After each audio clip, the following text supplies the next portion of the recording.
Bonsoir à tous, merci de nous rejoindre sur France 3 Provence-Alpes pour ce débat citoyen consacré aux élections législatives qui auront lieu, je le rappelle, le 12 et 19 juin prochain. Alors vous le voyez, notre studio a été transformé en arène politique où ont pris place des personnalités de la société civile qui vont interroger à tour de rôle les candidats de cette 5e circonscription du Vaucluse. Et justement, à quoi ressemble-t-elle cette circonscription du Vaucluse? Eh bien, elle englobe les communes de Gordes, Apt, Pertuis, le nord de Carpentras, Mormoiron et Saulx.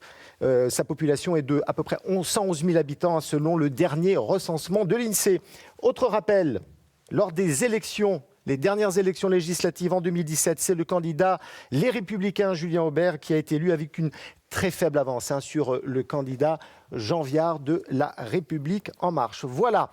Place au débat, mais avant cela, la présentation de nos 4 citoyens qui vont interroger les candidats sous la règle de l'équité. Merci à vous 4 d'avoir accepté de jouer le jeu. Je vais commencer par vous, monsieur Jean-Pierre Fabre. Bonsoir. Bonjour. Vous êtes président de l'association Ensen qui a pour vocation de défendre le droit à l'emploi en pays d'Apt.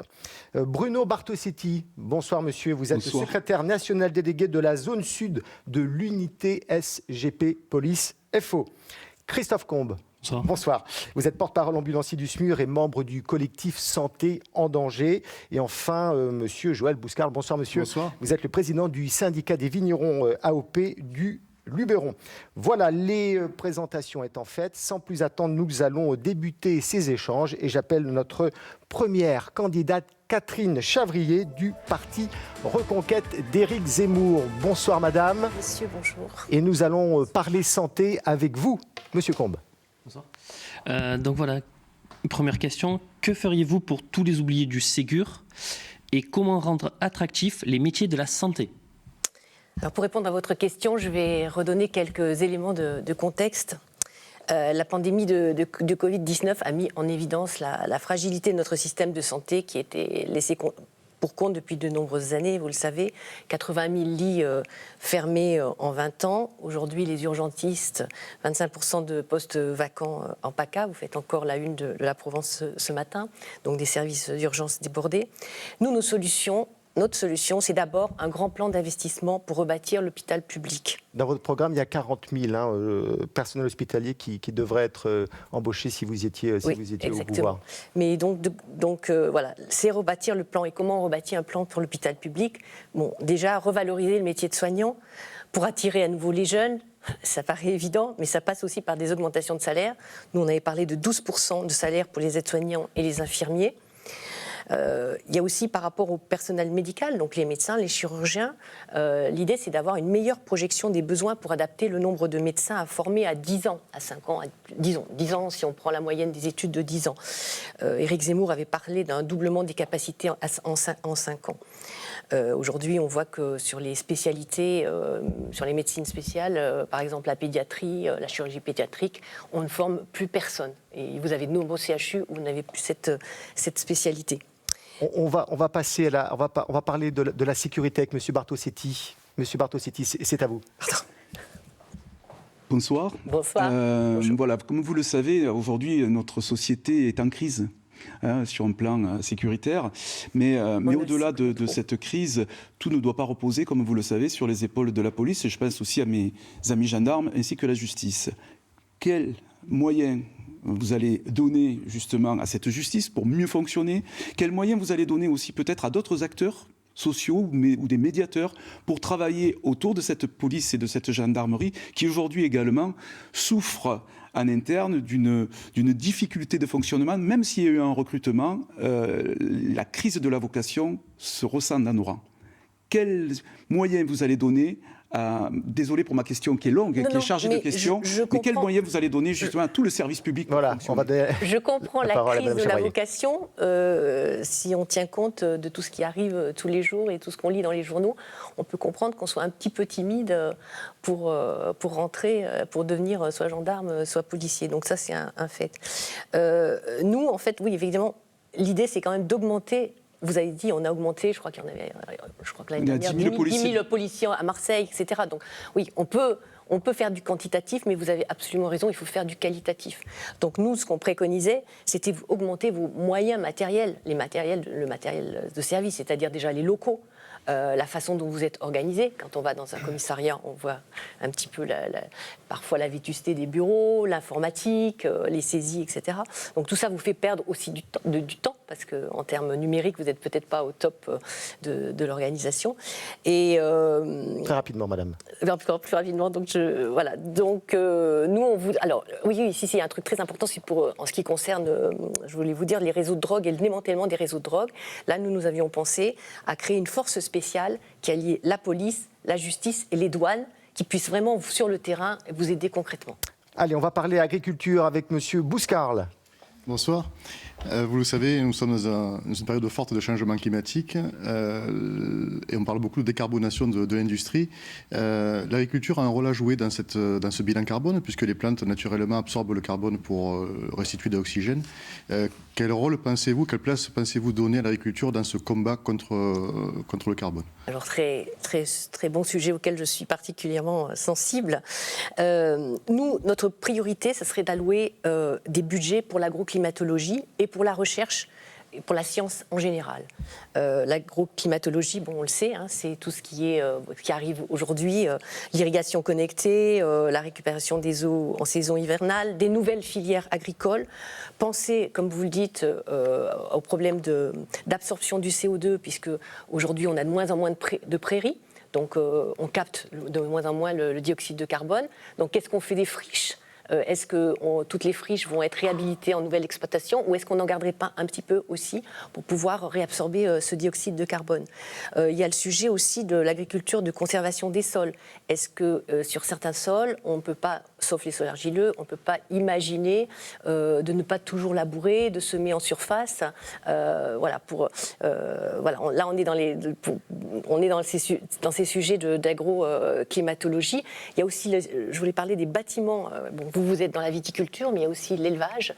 Et pour le bien-être animal par rapport au sujet de sécheresse, il est important d'avoir des bâtiments qui soient aérés et des brumificateurs, par exemple, pour les bêtes. Sinon, problème de production de lait, problème de reproduction, problème de gestation. Voilà. Allez, 4e thème, l'emploi avec vous, Monsieur Fabre. Et on va parler du chômage dans ce département et dans cette circonscription. Je représente une association qui s'occupe du droit à l'emploi sur le Pays d'Apt. Ce que j'aimerais savoir, c'est comment vous définissez ce droit à l'emploi. Alors, d'abord, on va revenir sur les chiffres de la circonscription. 17,7% de chômage. Vous avez un peu plus. C'est 3 points au-dessus de la moyenne nationale, à peu près. Oui, voilà. Peut-être même un peu plus, oui, aujourd'hui. Vous avez 45% de personnes qui vous disent de chercher un emploi. Donc on est vraiment dans un bassin en péril et en grande difficulté. Nous, notre idée, c'est de favoriser, par exemple, la mobilité des demandeurs d'emploi. Si quelqu'un était intéressé par un emploi en Vaucluse, et de lui donner une prime s'il vient d'une autre région de France. Moi, j'ai fait beaucoup de recrutement dans cette région et je peux vous dire que j'ai eu beaucoup de mal à attirer des gens, ne serait-ce qu'en Vaucluse, ne serait-ce qu'à Avignon, qui est pour les gens qui viennent des grandes villes, une petite ville. Donc, je conçois tout à fait votre difficulté. Nous, ce qu'on veut aussi, c'est favoriser l'apprentissage, c'est aider les entreprises à pouvoir valider l'emploi de leurs apprentis par une aide fiscale, un avoir fiscal, une aide sur les cotisations sociales à la hauteur du SMIC et pendant 2 ans. Ça serait quand même une bonne mesure. Évidemment, revaloriser les métiers manuels et formations professionnelles. Et je voulais insister aussi, par rapport à votre association, vous dire qu'il existait une association en Vaucluse qui s'appelle Initiative Seuil de Provence Ardèche Méridionale, qui accompagne les projets et les obtentions de prêts, de même que la BPI. Et pourquoi, je finis juste avec ça, c'est parce que si les entreprises suivent cette initiative, sont accompagnées par ce dispositif, ils peuvent se dire qu'au bout de 3 ans, ils ont 90% de rester pérennes, ce qui est, vous savez, le seuil des 2-3 ans, Merci. Vous le connaissez. Merci Madame Chabry, on reparlera du territoire zéro chômeur aussi un petit peu plus tard. Merci infiniment. Merci. Et je vais appeler le 2e candidat, Julien Aubert, candidat à sa réélection. Monsieur Aubert, vous représentez le parti Les Républicains. Et on va à nouveau écouter Monsieur Combe, on va parler santé. Bonsoir. Voilà, donc 2 autres questions. Comment lutter contre les fermetures successives des services d'urgence et de soins? Et comment allez-vous faire pour enrayer la fermeture programmée de l'hôpital public? Alors il y a 2 choses. D'abord, il y a du volontarisme politique, mais ça ne suffit pas, ce n'est pas l'unique facteur. Rappelez-vous que sur la maternité d'Apt, je me suis beaucoup battu pour empêcher cette maternité de fermer. Ensuite, sur la 2e ligne d'urgence à Apt, qui était la contrepartie d'ailleurs de la fermeture de la maternité, qu'on a, à un moment donné, l'ARS a voulu la fermer. Il y a une mobilisation de tous les acteurs. Donc il y a d'abord manifesté l'attachement, je dirais, en tant qu'élu, à cette santé de proximité. Mais il y a un problème de médecins urgentistes, ça c'est une réalité. Oui. Et puis après, il y a un deuxième sujet, au-delà du volontarisme, parce qu'on aura le même problème sur les classes scolaires ou sur d'autres sujets. Il y a sortir d'une logique comptable. Ça fait 30 ans, quelles que soient d'ailleurs les étiquettes des gouvernements qui se sont succédés, qu'on applique exactement la même approche sur les services publics de manière générale, en considérant qu'un service public, ça doit être rentable. La réalité, c'est qu'un service public, ça ne doit pas être rentable. C'est d'ailleurs le principe du service public. Et en appliquant cette approche comptable, des dépenses de santé notamment, quand vous regardez sur 25 ans ce qui s'est passé en Vaucluse, eh bien, à part Avignon, dont l'hôpital s'est plutôt renforcé, tous les hôpitaux de proximité se sont affaiblis. Et puis donc, en conséquence, eh bien, ça suppose, 1, de revaloriser l'attractivité des carrières, 2, effectivement, de réfléchir à la démographie médicale, parce qu'il y a l'hôpital, mais on oublie souvent la médecine libérale qui est à côté. Quand vous regardez, par exemple, le bassin d'Apt, vous avez peut-être 50%, c'est valable d'ailleurs pour le Vaucluse, 50% des médecins qui ont plus de 55 ans. Donc en quelques années, on va perdre, je dirais, ces médecins. Et c'est pour ça, là aussi, que, en tant que député, j'avais alerté l'ARS pour faire placer, il y a déjà 7 ans, la zone d'Apt en ZIP, en zone d'initiative prioritaire. Ça a été fait d'ailleurs en février 2022. Voilà, et donc quasiment toute la circonscription maintenant est en ZAC, en zone d'accompagnement complémentaire. Et comment on fait pour attirer des médecins libéraux dans cette circonscription, dans le département du Vaucluse? Alors d'abord, on ne devrait pas, parce que honnêtement, c'est la plus belle circonscription de France. Mais au-delà de ceci, pour m'y être essayé, parce que des fois j'ai été alerté, pour sécuriser sur Ville-sur-Ozon, sur Aubignan, des fois avec des succès, des fois avec des échecs.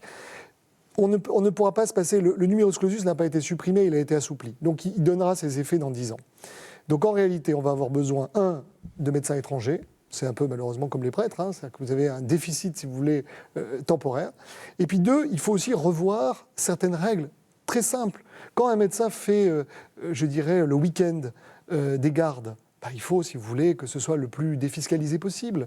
Que le jour où, si vous voulez, un médecin fait une garde, il bloque son week-end et il gagne 700 ou 800 euros, là, il dira oui, c'est intéressant. Mais un médecin à 60 ans, qui est à quelques années de la retraite, il dit écoutez, moi j'ai envie de profiter, voilà.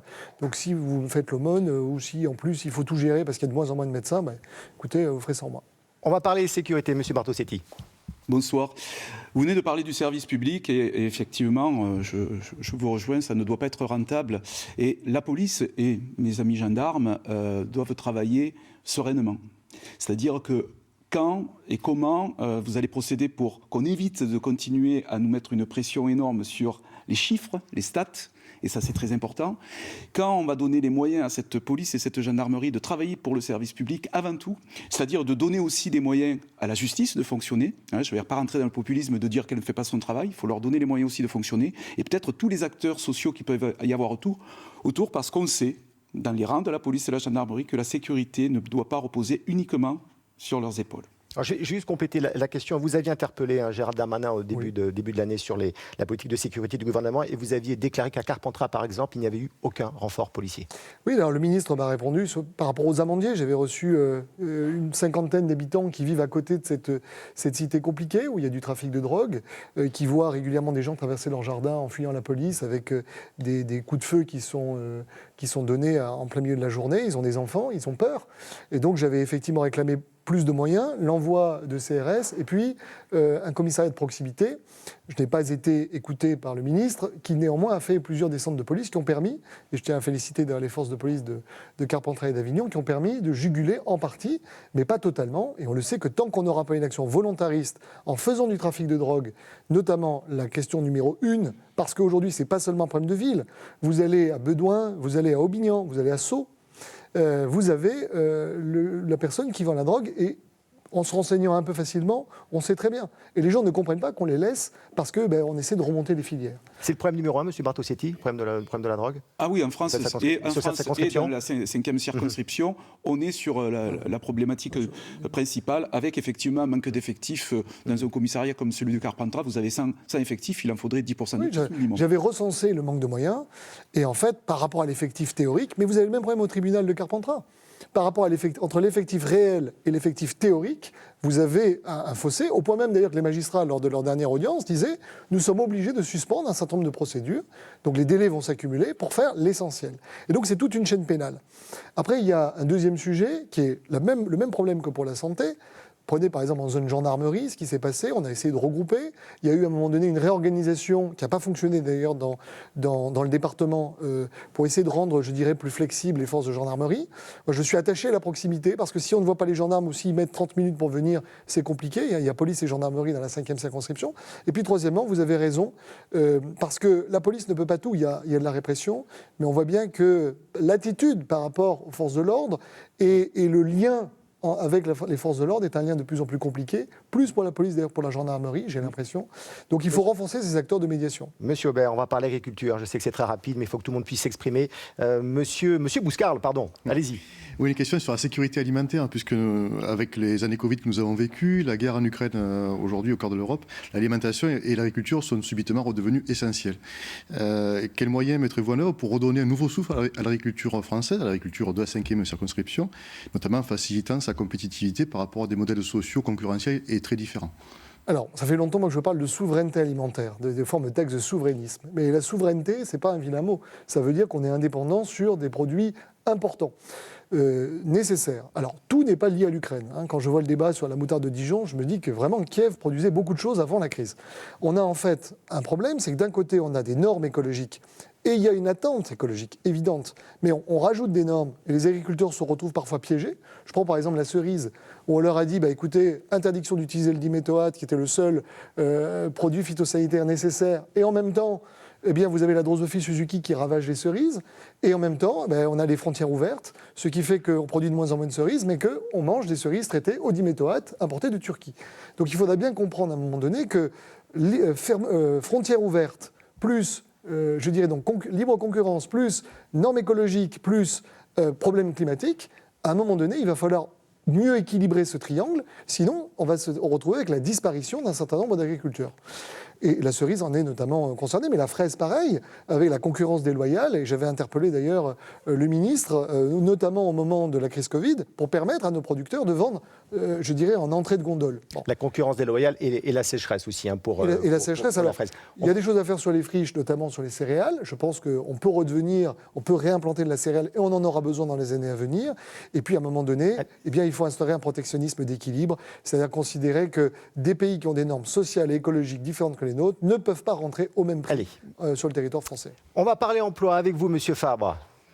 Quels moyens comptez-vous utiliser pour développer l'emploi sur le territoire ? Alors, à mon tout petit niveau, moi j'ai créé quelque chose déjà, parce que je trouvais intéressant, quand on est depuis le non-cumul des mandats, les parlementaires sont un peu coupés du local. Avant, on était beaucoup plus, il y avait la réserve parlementaire qui permettait d'aider des projets associatifs, et puis il y avait un mandat local qui permettait aussi d'être plus, je dirais, intégré, on va dire, au territoire. Donc j'ai créé les Mardis de l'Emploi avec le parrain de la mission locale d'APT, justement, Gérard Battistini, c'est-à-dire qu'à ma permanence, nous accueillons des gens de 20 à 65 ans qui sont en recherche de réorientation, et qui ont besoin d'un coaching personnalisé. Et en mettant nos réseaux, j'ai dit finalement, moi j'ai des réseaux politiques, lui a des réseaux dans le monde de l'entreprise, on va mettre ceci en commun, et on a, je dirais, de très bons résultats, parce qu'on a quand même 93% de retour vers l'emploi. Ça, c'est une expérience concrète. Mais après, il y a effectivement Zéro chômeur, cette initiative que j'ai accompagnée, puisque je suis parlementaire, membre du collège qui parraine cette initiative. J'avais accueilli sur le pays d'Apt lorsqu'ils m'avaient proposé cette initiative. Je les ai soutenus au Parlement. C'est le territoire Zéro chômeur. C'est l'initiative du gouvernement. 1er février 2016, et Jouques était la seule commune en région PACA. Voilà. Preuve qu'un député de l'opposition peut être favorable à l'initiative gouvernementale qui aujourd'hui se développe sur Gargas, Saint-Saturnin et Apt. Voilà. pour créer des EBE. Justement, comptez-vous faciliter l'engagement, l'implication des élus locaux dans des projets de ce type? 20 secondes. Alors, je monsieur n'ai pas Aubert. 20 autorité, secondes, je n'ai pas autorité sur les élus locaux. Maintenant, je peux être un médiateur. C'est-à-dire que quand vous avez un maire, vous vous sentez réticent, il faut venir me voir. Et voilà, on a des réseaux, on a des contacts, on se parle. Et puis, on peut aussi essayer de démythifier des choses qui parfois paraissent très compliquées et sont méconnues au plan local. Merci Julien Aubert d'avoir répondu à ces questions. Je vais appeler maintenant la troisième candidate, Marie de Malville. Bonsoir madame, venez vous installer. Et vous êtes candidate pour le Rassemblement national. Bonsoir messieurs. Première question, monsieur Combe, on parle santé à nouveau. Bonsoir. Alors, 2 questions. La première, comment réduire le temps de prise en charge pour les personnes atteintes d'un handicap, car les délais peuvent aller des fois de 1 an à 5 ans selon la pathologie. Et comment faciliter l'installation de spécialistes de ville et rendre plus accessible la médecine de ville, car des fois quand on veut avoir une consultation, que ce soit l'ophtalmo ou le dentiste, les délais peuvent aller de 6 mois à 1 an. Je vais reprendre un peu le contexte global, parce qu'il est important de comprendre toutes ces difficultés d'où elles viennent. Déjà, on a vu qu'il y avait un saccage de l'hôpital public ces dernières années, surtout avec la pandémie où on a assisté à des fermetures de lits. On voit qu'il y a des déserts médicaux, on va revenir dessus tout à l'heure, les urgences qui ferment aussi, ce qui fait que c'est très difficile aussi de pouvoir se faire soigner. Et comme vous dites, au final, ce sont les victimes, ce sont les personnes qui sont malades qui sont les victimes de ce système. Pour ce qui est du handicap, d'être prise en charge pour le handicap, je suis conseillère départementale, donc c'est un sujet que je connais plutôt bien. C'est effectivement très long. Mais aujourd'hui, de nombreux dispositifs sont mis en place de façon à pouvoir réduire les temps de prise en charge. Maintenant, ce n'est pas suffisant. La réponse, elle doit être immédiate, elle doit être adaptée. Quand on entend des personnes à qui il manque 1% pour pouvoir obtenir la carte de handicap ou bien des aides, c'est un problème. Quand on voit qu'on ne peut pas obtenir la AH parce que nous sommes en couple, c'est un problème aussi. Voilà. Ce sont des choses sur lesquelles moi je me pencherai de façon encore plus assidue parce que je connais bien ce problème. Maintenant, pour ce qui est des déserts médicaux, déjà, première des choses, l'État a écarté des soignants pendant la pandémie et après. Il faut déjà, la première des choses, c'est réintégrer des soignants pour l'hôpital et pour permettre en fait de désengorger cet hôpital et de permettre aux gens d'aller se faire soigner chez des médecins ou chez des spécialistes, etc. Ça ne règle pas le problème des médecins libéraux qui ne veulent pas s'installer dans ce département et dans cette circonscription. Et voilà, donc on en vient là. Ce n'est pas qu'ils ne veulent pas s'installer, c'est qu'en fait on a un problème de médecins. On a vu le numerus clausus, il va falloir encore quelques années pour pouvoir avoir des médecins, ça c'est une évidence. Maintenant, il existe des choses qui se mettent en place avec les CPTS. CPTS ? Ce sont des comités, voilà, ce sont des comités en fait, de regroupement de pharmaciens, de médecins, de personnes de santé sur un territoire. Nous, je vois sur le territoire par exemple de Carpentras, il est extrêmement actif et il soutient la création de maisons médicales, qui est en fait véritablement l'avenir. Mais il faut que ces maisons médicales ne soient pas forcément prises en charge par des communes, parce que finalement, les communes se reprennent chacune un petit peu les problématiques. On va parler sécurité pour que tout le monde puisse s'exprimer. Voilà. D'accord. Monsieur Bartosetti. Bonsoir. Bonsoir. Lorsqu'on parle de sécurité dans notre pays, on parle d'occupation du terrain. Je pense bien sûr aux policiers, je pense aussi à nos amis gendarmes, en tant que représentant d'un syndicat de police.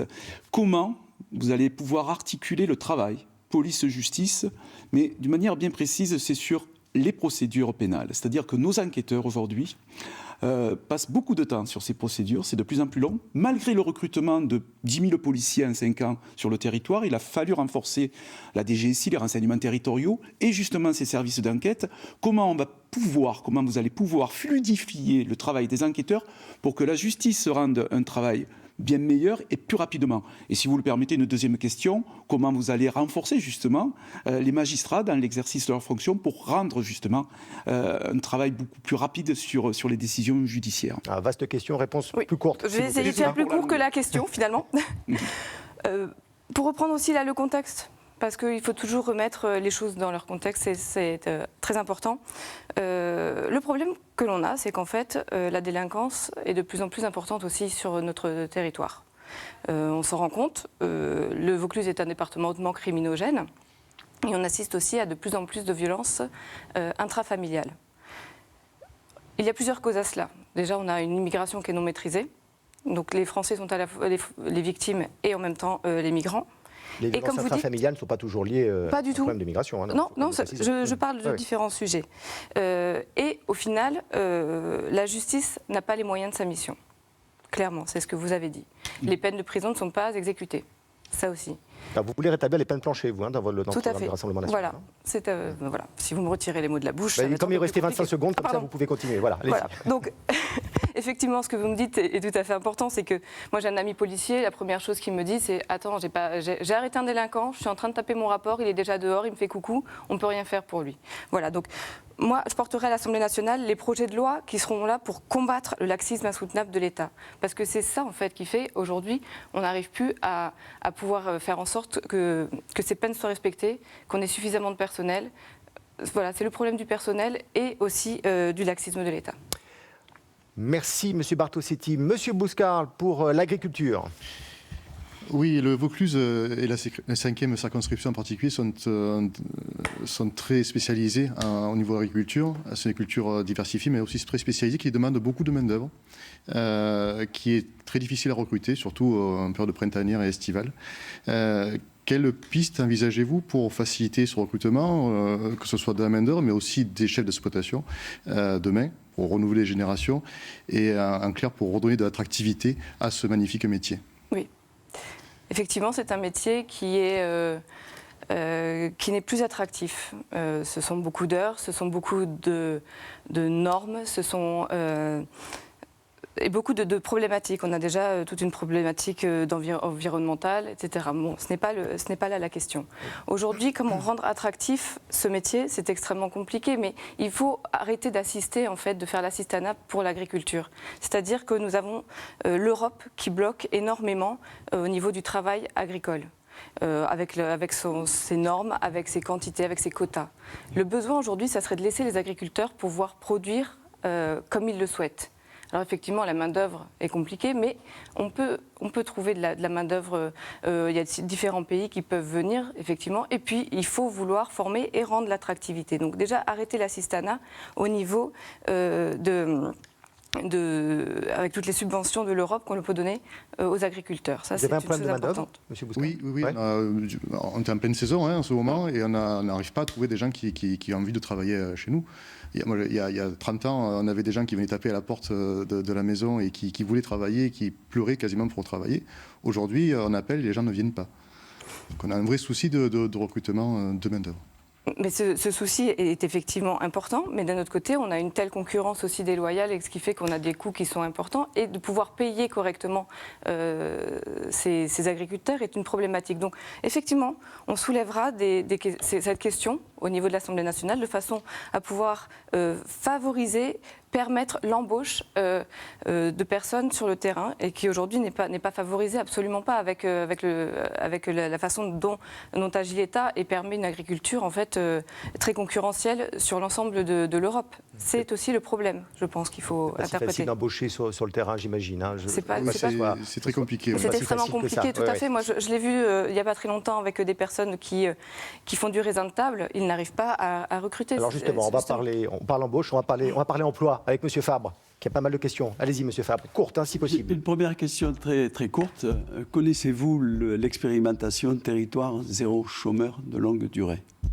Oui, je le connais. Donc, comme je disais, je suis conseillère départementale. Nous l'avons voté en séance précédente. Donc, c'est une convention. Nous avons voté la convention en fait entre l'État et le département, qui va venir donc sur ce dispositif territoire zéro chômeur de longue durée. Pas encore la convention. Non, mais bon, la future va venir après une habilitation. Tout à fait. Mais voilà, le département s'est mis dessus. Donc, ça a été voté, donc c'est en cours. Je connais donc, et je trouve que c'est intéressant sur un territoire comme le territoire d'Apt. Ou peut-être aviez-vous une autre question à ce sujet? Vous avez évoqué, par exemple, tout à l'heure, vous avez parlé des personnes handicapées. On a beaucoup de travailleurs handicapés en France, enfin en situation de handicap. Et ces personnes-là ont des difficultés énormes à trouver du travail. Que comptez-vous faire pour faciliter l'accès de ces personnes à l'emploi? Il y a à peu près, juste pour préciser, 900 chômeurs longue durée sur le pays d'Apt. Hein. On est à peu près entre 900 et 1000. Entre 900 et 1200 à peu près. Voilà. Notre chiffrage, c'est 1100. Voilà, entre 900 et 1200. Voilà, juste pour le téléspectateur. Je pense que c'est aussi bien permettre aux personnes, comme vous dites, handicapées, de pouvoir trouver un travail, mais il y a aussi toutes les autres personnes qui sont des personnes qui sont des travailleurs précaires. Aujourd'hui, effectivement, il y a beaucoup de chômage sur notre territoire. Beaucoup trop, nous sommes à 3 points supérieurs à la moyenne nationale. Ce qui fait que il faut déjà commencer par arrêter de matraquer fiscalement toutes les personnes qui veulent embaucher. Parce que c'est la priorité, en fait, c'est de pouvoir permettre aux entreprises d'embaucher. Une fois que ça s'est fait, de permettre de trouver des dispositifs, ça existe. Geler les cotisations patronales, mécanismes de défiscalisation partielle, qui seront tous des aides à l'embauche pour ces personnes handicapées ou ces personnes en précarité. Ce ne sont pas les obstacles principaux, essentiels à l'accès à l'emploi de ces personnes-là. Là, vous parlez, on se situe au niveau de l'offre d'emploi. Or, de la ces personnes-là, même lorsqu'il y a de l'emploi pour lesquels il y a des offres, ces personnes-là ne parviennent pas à accéder à l'emploi. 10 secondes. Il vous reste 10 secondes. Juste, voilà. Donc, non, tout à fait. En fait, mais le problème, c'est qu'en fait, permettre une personne de pouvoir être embauchée, et il y a des quotas qui sont faits pour les personnes handicapées. Et les entreprises doivent s'ouvrir. Moi, je connais, j'ai un très bon ami, il a une écurie, et il emploie des personnes handicapées, il est spécialisé, et il permet cet emploi parce qu'il faut les encadrer, il faut l'encadrement suffisant, et de leur permettre d'être payés à leur juste valeur, véritablement. Merci Marie de Malville. 4e candidat, merci infiniment. 4e candidat, Jean-François Lovisolo. Candidat d'Ensemble, Renaissance, parti de la majorité présidentielle. Bonsoir, monsieur. Bonsoir. Et on va parler santé avec monsieur Combe maintenant. Alors, première question. Comment redonner confiance aux soignants ? Pour redonner confiance aux soignants, il faut avoir une véritable politique de santé. Et depuis 1974, avec l'instauration du numerus clausus, on se rend compte aujourd'hui qu'on n'a pas assez de médecins. Alors le parcours des médecins, il y a une vingtaine d'années, c'était de travailler 60-70 heures par semaine. Et la nouvelle génération de médecins n'a pas envie de vivre à ce rythme-là. Et donc je crois qu'il faut donner des moyens à l'hôpital, mais il faut surtout donner des moyens à la pierre angulaire de la politique de santé, qui est de la médecine de ville. C'est-à-dire qu'aujourd'hui, la médecine de ville est saturée, et donc les gens vont vers le service des urgences et les services hospitaliers qui sont aujourd'hui saturés. Donc la question, c'est comment on réorganise cette politique de santé autour de la médecine de ville, comment on fait revenir les médecins dans les territoires où il n'y en a plus. Et je crois qu'il faudra réfléchir à l'instauration de mesures fiscales pour les inciter à s'installer sur des territoires où il n'y a plus de politique de santé. Parce qu'autrement, la problématique de l'hôpital public ne sera pas réglée. Et je crois qu'il y a cette volonté aujourd'hui d'accompagner sur l'ensemble des territoires l'égalité de l'accès à la santé. Il faut que ça soit une réalité. Et aujourd'hui, les déserts médicaux, ça touche l'ensemble de nos territoires du département de Vaucluse, alors qu'il y a une vingtaine d'années, on n'en parlait même pas. Je crois que les collectivités locales ont aussi leur place à prendre avec la mise à disposition de locaux, la mise à disposition de l'accompagnement administratif pour les médecins, pour faciliter leur installation et faire venir des jeunes. Et la vraie question aussi, là on est sur une échelle de temps un peu plus longue, c'est que vraiment ce numerus clausus, il faut vraiment le lever. Il y a eu des aménagements il y a 2 ans, je crois, où on a augmenté le chiffre de 10%, mais ce n'est pas suffisant. Aujourd'hui, il faut plus de médecins parce qu'ils veulent travailler moins d'heures, ce qui est bien légitime. Ils aspirent à une vie un peu différente.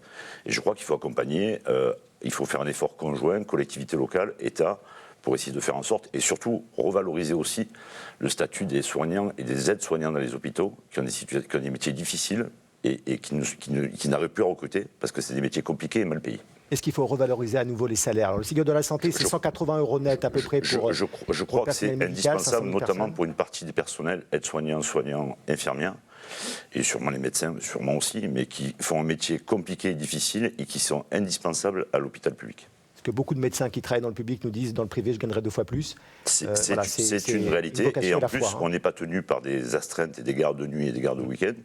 Et donc aujourd'hui, une partie de ces médecins urgentistes qui sont destinés à l'hôpital vont travailler dans les structures privées, et ce qui met en grande difficulté l'hôpital public. Sécurité, monsieur Bartosetti. Bonsoir. Question courte. Hein. Très vite, promis. On parle des effectifs dans la police nationale. Il y a eu un renfort de fait pendant 5 ans, 10 000 policiers de plus pour la sécurité des citoyens. Et j'ai envie de penser, bien sûr, dans votre circonscription, à ce manque d'effectifs, là où on manque de renforts dans les gendarmeries, dans les polices. Mais un sujet important, très vite la question, promis. Tous les 3 jours, on a des violences qui entraînent la mort d'une femme en France. On est bien d'accord. Tous les 3 jours, vous avez un policier ou un gendarme qui se suicide. Quel regard, quel travail vous allez faire pour que nous puissions travailler en sécurité dans nos rangs et de manière sereine? Alors, moi je suis en zone gendarmerie, je connais la problématique de la police nationale sur Carpentras, mais aujourd'hui, clairement, il y a un peu une problématique de question d'effectifs. Et il y a aussi une problématique de moyens pour mener des enquêtes et des procédures. Et il y a une problématique aussi de l'accueil des victimes. Aujourd'hui, on vous demande de faire du résultat, du chiffre. Et j'ai parfois le sentiment que les victimes viennent déposer plainte dans les gendarmeries ou dans les commissariats et qu'ils ne peuvent pas déposer plainte et qu'on leur prend qu'une main courante. Et derrière, la tension monte. Je crois qu'il faut. Elle est toujours en vigueur, cette politique du chiffre et du résultat pour les policiers sur le terrain? Ce que je constate aujourd'hui, oui. Où on essaie de limiter le nombre de délits constatés et donc les gens viennent se plaindre. Et j'ai une pensée aussi pour les victimes. C'est-à-dire qu'ils ont le sentiment aujourd'hui qu'ils ne sont pas entendus. Et ce qui crée un véritable motif d'insatisfaction. Je pense qu'il y a. Les magistrats sont aujourd'hui débordés, les policiers et les gendarmes sont aujourd'hui débordés. Je pense qu'il faut pour les petits délits une justice un peu expéditive et atypique. C'est-à-dire que comme sur une procédure de tribunal d'instance, que la victime ait le sentiment d'être entendue et que l'auteur de l'infraction soit sanctionné. Parce qu'aujourd'hui, systématiquement, dans le cas du dépôt de plainte, les procédures sont très longues, et il ne se passe rien. Donc ça crée un sentiment d'exaspération des populations qu'il faut entendre. Il y a déjà la comparution immédiate. Oui, pour certains délits, mais aujourd'hui, quand on est victime d'une agression, par exemple, il y a un dépôt de plainte, pendant des mois, il ne se passe rien. On n'est pas convoqué, on n'est pas auditionné, au moment de dépôt de plainte, oui, mais derrière, l'action du magistrat est compliquée et difficile, parce qu'ils sont saturés de travail, autant la police que le service de la justice. Et donc je crois qu'il faut trouver une voie un peu dérogatoire pour essayer de donner le sentiment à la victime d'avoir été entendue, à l'auteur des faits d'être condamné, même si c'est une contravention. Ça redonnerait un sentiment de confiance à la police. Après, il y a la question des moyens annexes. Parfois, vous n'avez pas de bureau. Parfois, vous n'avez pas de balise pour pouvoir travailler. Et donc tout ça, il faut de l'accompagnement financier pour donner les moyens à notre police et à notre gendarmerie d'être entendus sur le territoire. Monsieur Bouscarl, Agriculture. Bonsoir. Le Vaucluse et la 5e circonscription en particulier ont des cultures très pointues et notamment sous signe d'origine de qualité. Parmi eux, il y a les vins. Et ces vins, qui font l'admiration de nos terroirs lorsqu'ils sont vus depuis l'étranger, n'ont parfois pas la même perception à l'intérieur de la France, avec une loi E20 qui vient empêcher toute communication, même si elle est responsable, autour du vin.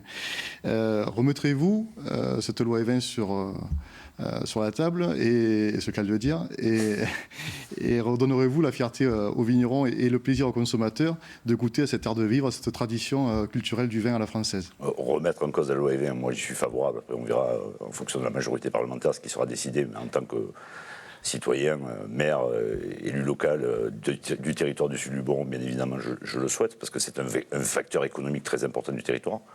Et ensuite, pour l'agriculture, il y a différentes problématiques que vous connaissez. Il y a le problème de l'irrigation agricole, où dans le Sud-Luberon, avec le canal de Provence, il y a un gros programme de développement de l'irrigation agricole pour boucler l'ensemble du Sud. Il y a un programme de prise d'eau sur le Rhône qui va permettre d'irriguer une partie de la 4e et de la 5e circonscription. Je crois que l'irrigation, c'est une vraie thématique.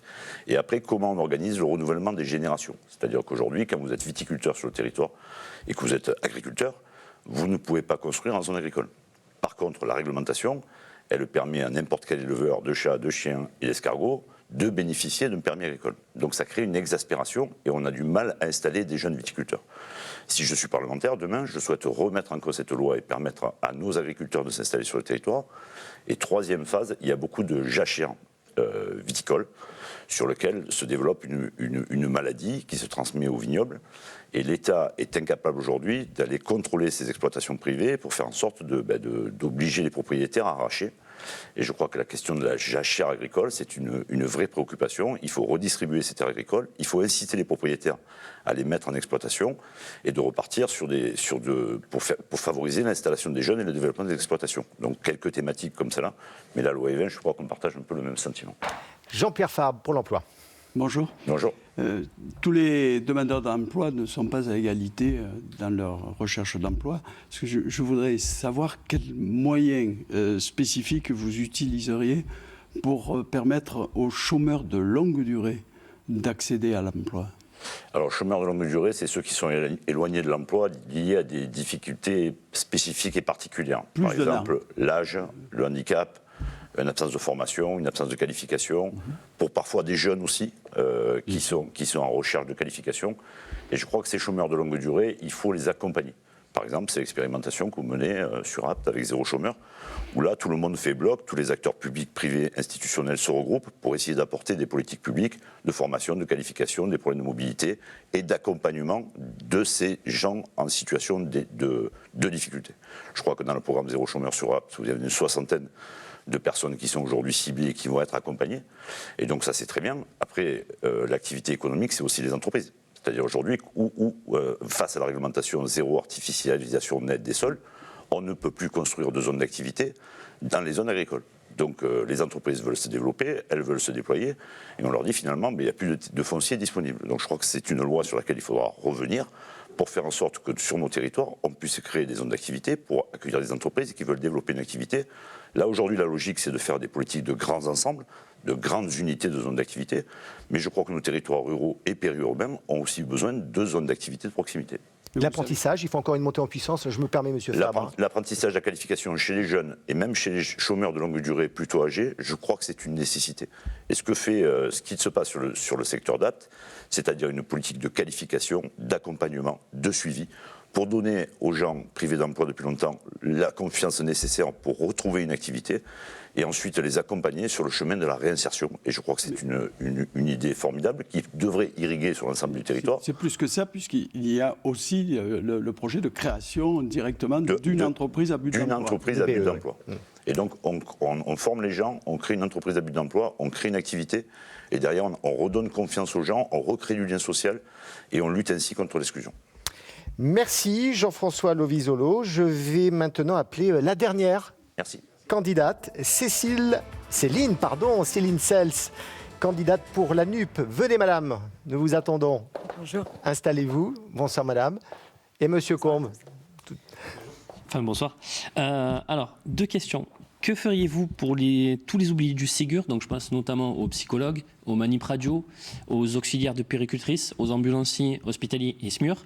Et la deuxième question, c'est donneriez-vous, que ce soit en région ou même dans les directions de l'hôpital, la parole aux soignants de terrain, c'est-à-dire comme les ambulanciers ou pareil, d'autres qui sont de terrain? Parce qu'aujourd'hui, on parle souvent des médecins, des infirmiers, mais on ne parle pas de tous ceux qui font en sorte que l'hôpital tienne debout et qui, pendant cette crise, ont travaillé pour l'hôpital et pour les patients. D'accord, donc du coup, là, il y a 2 questions. Oui, pardon. Donc, une partie de la question, c'est les oubliés du Ségur. Tout à fait. Oui, alors ce Ségur qui s'est fait en plusieurs étapes. Les oubliés du Ségur, c'est des oublis...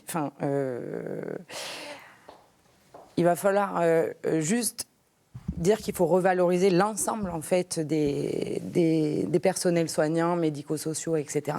L'ensemble, à la hauteur. Pour l'instant, ce n'est pas à la hauteur. Et vous voulez recruter 100 000 100 000. Ouais, c'est énorme. Le budget, voilà. Vous le trouverez où? Alors, le budget, on le trouve avec une fiscalité qu'on souhaite modifier. C'est-à-dire que, du coup, on souhaite répartir la fiscalité autrement et dégager des ressources pour pouvoir financer les services publics. Donc là, en l'occurrence, la santé, mais plein d'autres mesures que nous proposons. Donc, pour moi, l'hôpital, c'est... Allez-y, pardon. C'est d'abord des hommes et des femmes de terrain, comme vous dites. C'est-à-dire, c'est l'infirmière, l'aide-soignante, l'ASH, etc. C'est des hommes et des femmes qui s'engagent dans le service public, dans le soin, et qui sont dans l'humain. Et on a perdu ça au niveau du système de santé, c'est-à-dire que 15 ans de T2A, de tarification à l'acte, qui transforme l'hôpital en entreprise, en gestion comme une entreprise, ça a fait perdre le côté humain et soin de l'hôpital. La plupart des patients s'adressent, vous imaginez, au brancardier ou à l'ASH. Exactement. Problème. Exactement. Seul pour 20 patients selon les services. Et ça, c'est pas compté dans les actes qui sont votre ressource à l'hôpital. Tout à fait. Donc ça, pour moi, il faut déjà en finir avec la gestion à l'activité. Et il faut remettre dans la gouvernance du médical, du paramédical. Il faut qu'il y ait une co-gouvernance en y remettant du soin. Voilà. Donc, moi je dis, si on rajoute à la gouvernance quelqu'un qui a fait le serment d'Hippocrate et qui a dit, je lis, désolé, rétablir, préserver ou promouvoir la santé dans tous ses éléments physiques, mentaux, individuels et sociaux, on aura un hôpital de demain qui sera plus humain et où les tous les personnels seront plus considérés. Voilà, ce sera la conclusion pour la santé. On va parler sécurité avec M. Bartosetti, qui a l'habitude des questions courtes maintenant. Bonsoir. Toujours en termes de sécurité, tout passe par les moyens, vous l'avez dit, les moyens humains avant tout. Malgré le recrutement important en France, on sent bien que justement dans la 5e circonscription, on manque encore de ces moyens humains. Et j'insiste là-dessus, comment vous allez encourager justement cette population à vouloir pénétrer le monde de la police ou de la gendarmerie, quels moyens financiers vous allez donner et comment vous allez les encourager sur un plan salarial? D'accord. Donc évidemment, donc dans notre programme, nous, on compte effectivement augmenter les effectifs, mais ça ne suffit pas. C'est-à-dire, on peut avoir des postes, mais il faut être attractif. Et pour être attractif, il faut quand même reconnaître le statut de policier. C'est-à-dire, dans son entièreté, il faut renforcer la formation initiale, la formation continue, mais surtout améliorer les conditions de travail. Les conditions matérielles, certes, évidemment, c'est une évidence, mais aussi l'accompagnement de ces policiers, l'accompagnement psychologique, l'accompagnement administratif, c'est-à-dire que les policiers se gèrent tout ça tout seuls et ils ne sont pas assez. Donc nous, on souhaite mettre l'accent là-dessus parce qu'on pense qu'il faut rétablir... Une police de proximité, ça. Une police de proximité, parce que si c'est pas attractif, c'est aussi que c'est pas drôle tous les jours pour un policier qui va dans une cité, qui se fait sans arrêt interpeller. Voilà, c'est la réalité, ça. Donc pour régler ce souci-là, voilà, il faut rétablir la confiance entre la population et la police. Elle y est, la confiance. Elle y est. C'est important, c'est la police de proximité qui a été supprimée par Nicolas Sarkozy. Oui, la confiance y est. La population nous soutient. Après, il faut un peu plus de moyens pour... On va employer un autre terme que proximité parce que ça a une connotation politique. Ça avait été dérivé malheureusement là-dessus. Aujourd'hui, on a envie d'être proche des citoyens, on a envie d'être proche des victimes. Il n'y a pas que les auteurs, bien évidemment. Mais pour cela, il faut que les policiers travaillent en sécurité. Et lorsque vous avez 2 policiers dans une patrouille de police, c'est largement insuffisant. Donc d'abord, sécurisons les policiers. Comme vous l'avez dit, pensons à eux, pour qu'ils puissent travailler sereinement auprès de la population. Donc si j'ai bien... si j'ai bien compris, voilà. Les policiers sont prêts vous dites là, il y a une confiance de la population, ils sont prêts à être en proximité. Il n'y a plus qu'à reconnaître le fait qu'il en faut plus, etc. C'est ça. Faites confiance à cette police. Mais moi je fais confiance à la police, il n'y a pas de souci. Merci. On va parler agriculture avec vous, M. Mouscar. Oui, une question sur le changement climatique. Les agriculteurs sont les premiers observateurs de ce changement climatique puisqu'ils travaillent avec le vivant. Ils en sont aussi les premières victimes avec les aléas extrêmes que l'on peut connaître. Parmi l'un des effets, c'est la sécheresse avec de l'eau qui tombe parfois violemment mais qui ne tombe plus pendant plusieurs semaines, voire plusieurs mois au moment où les fruits grossissent et avant la récolte. Comment envisagez-vous le déploiement de l'irrigation et la création notamment de réserves d'eau pour l'irrigation qui sont nécessaires pour la survie des cultures? Alors, juste petite précision par rapport à la sécheresse. Météo France enregistre le début d'année le plus sec depuis les années 50 dans le département du Vaucluse. C'est colossal. Allez-y, madame. Donc, vous me demandez comment on agit pour irriguer les exploitations, c'est ça? Favorable au déploiement d'irrigation et à la création de nouvelles réserves d'eau qui vont venir capter l'eau en hiver pour la restituer au printemps et en été quand les cultures en ont besoin. Et si vous êtes favorable, comment l'accompagnerez-vous? Donc, évidemment, l'eau est incontournable et il va falloir avoir les moyens de pouvoir irriguer. Donc oui, on est évidemment pour, concernant votre question, les réserves d'eau. Vous êtes, vous, les agriculteurs, les premiers, c'est vous qui savez. Vous êtes sur le terrain, vous êtes dans vos exploitations. Donc oui. Il faudra aussi... Vous demandez quoi précisément? J'ai entendu, moi, de fois dans les programmes qu'il fallait ne pas créer de nouvelles réserves d'eau. Parce qu'il fallait laisser l'eau à la nature. Moi, je n'ai pas de souci avec ça. Sauf que l'eau, quand elle est mise dans une réserve ponctuelle, elle est rétrocédée à la nature après quand elle en a besoin. Elle n'est pas pompée et elle ne se volatilise pas, l'eau. Voilà. Donc elle est juste à mener la culture après. Je voulais savoir si c'était un problème vraiment politique, ce problème-là, ou pas du tout. Ça, c'est quand même un point important. Non, ce n'est pas un problème politique. Nous, ce qu'on souhaite, en fait, c'est instaurer la souveraineté alimentaire par l'agriculture écologique et paysanne, avec une agriculture relocalisée, diversifiée, écologique. Donc ça participe, sans souci. Tout à fait. Ah ben, on va parler emploi avec Monsieur Fabre. Bonjour. Vous savez que nous sommes dans une deuxième phase d'expérimentation de la loi territoire zéro chômeur de longue durée. Cette deuxième phase vient de commencer. C'est dans le cadre de cette expérimentation que sur le territoire de la communauté de communes du Pays d'Apt, Luberon, nous nous projetons pour développer l'emploi et en particulier pour créer une entreprise à but d'emploi. Cette deuxième loi est valable jusqu'à l'été 2026.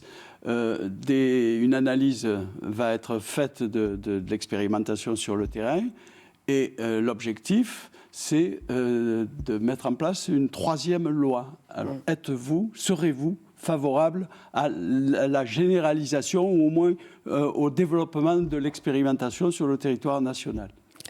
Évidemment que oui. On se connaît.